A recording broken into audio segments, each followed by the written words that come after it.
Welcome back to Drawing Near to God, an introduction to Christianity in the midst of difficult days. In this session, I want to focus on two verses from the New Testament, book of Galatians. Here they are. But when the fullness of time had come, God sent forth his Son, born of a woman, born under the law, to redeem those who were under the law, so that we might receive adoption as sons. Notice that this verse starts where we ended last time. God sends forth his Son, and the Son is God, God the Son. God sends forth his Son, but he sends him forth to become a man. God sent forth his Son, born of a woman. Jesus was in the womb of Mary for 40 weeks. He had an umbilical cord to show and a belly button to show that he had been dependent on the life of his mother. He was fully God, become fully man. But now we read something different. We read that he was born under the law. God sent forth his Son, born of a woman, born under the law. But we need to remember what the law is. In our third session, we talked about how the law keeps popping up all over the Bible, and it always strikes this one consistent note. The law of God always says, if you obey completely, you will live. If you disobey at all, you will die. Just one chapter before the verses that we're looking at this time, Paul actually says this as clear as day. He says, "Cursed be everyone who does not abide by all things written in the book of the law and do them." Every sin against God's law is punishable by the curse of death.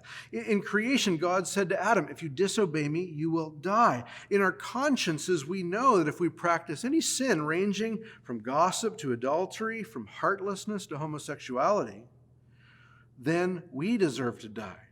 Jesus said, if you would have life, keep the commandments. If you don't keep the commandments, you will die. This is what the law says whenever it is spoken. It says, if you obey, you will live. If you disobey, you will die. Now, that might seem harsh to us, but honestly, that's because of two things. One, we think so little of how holy God is. Muslims diminish his holiness and his purity by saying you just need to do more good than bad to be acceptable to him. But that implies that God is willing to accept good that's all tainted with bad. Atheists deal with the scandal of God's holiness just by getting rid of the existence of him. But that will never do. God is a holy God, and that's why every sin against him is punishable by death and hell. It's why Moses gives us a more accurate view of the holiness of God when he says, "Cursed be everyone who does not abide by all things written in the book of the law and do them." Now back to our verse. What does it say? It says Jesus was born under the law. Now, I do not know what that makes you think of, but at some levels, there's a reaction in my gut that says that would be terrible. One sin and you're under God's curse? That sounds terrifying. Jesus was born under the law, so if he messed up once, he was going to go to hell? That sounds terrifying, but you have to understand that for Jesus, this was simply delightful. Jesus loves to do God's law. In the book of Psalms, it says of Jesus, "I delight to do your will, oh my God. Your law is within my heart." And this just shows how good Jesus was, because the law of God is simply this: to love God with all your heart, soul, mind, and strength, and to love your neighbor as yourself. And it's the sign of a true human, a holy human, that's exactly what they wanted to do. Jesus wanted to obey everything God had commanded. He was not on earth walking a tightrope, holding on for dear life, hoping that he would not fall off of the narrow way of God's commandments. No, he loved doing everything God called him to do. He loved the law. Again, in Jesus, we're seeing what we were meant to be, not what we are. So Jesus was born under the law, and he loved it. And we find out that he was born under the law to do something wonderful for us. God sent his Son, born of a woman, born under the law, to redeem those under the law. He came to redeem people like us who were under the law. Now, to redeem a person means to pay the price necessary to purchase their freedom. Often this is actually what happened with slaves in the ancient world, is their price was paid to set them free. And here we're about to be told that the price that was needed to be paid to set us free from the curse of sin was paid by Jesus. He was born of a woman, born under the law, but for a particular purpose, to redeem those who had sinned against the law. Jesus had come to redeem us by paying the curse, the death penalty we owed to God. Each of us were supposed to obey God's law, but we have not, so we're under the curse of death and hell.